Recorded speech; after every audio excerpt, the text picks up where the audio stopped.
Mga ka-rights, wala tayo ng mixture ng profiteroles. Yung mga eclair, cream puff, yan isa na yung mixture yan. Lagay natin yung flour.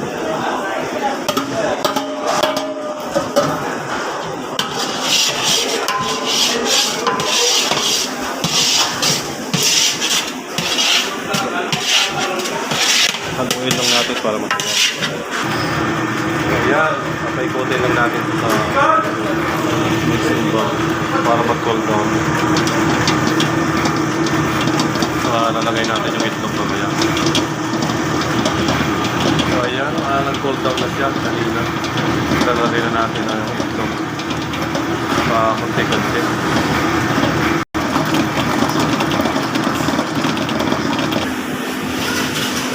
Ayan, mga ka-rights, yan na yung mixture natin. So ipapipe na lang natin. Ayan mga ka-rights, may pipe na natin. So nagawa tayo around 300 to 400 pieces nito.